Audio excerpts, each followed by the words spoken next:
प्रथमं शैलपुत्री च द्वितीयं ब्रह्मचारिणी तृतीयं चन्द्रघण्टेति कुसुमाण्डेति चतुर्थकम् पंचमं स्कन्दमातेति षष्ठं कात्यायनीति च सप्तमं कालरात्रीति महागौरीति चाष्टमं नवमं सिद्धिदात्री च नवदुर्गा प्रकृतिता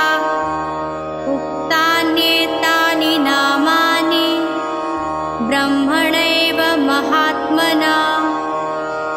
अग्निना दह्यमानस्तु शत्रुमध्ये गतोरणे विस्मे दुर्गमे चैव भयार्ता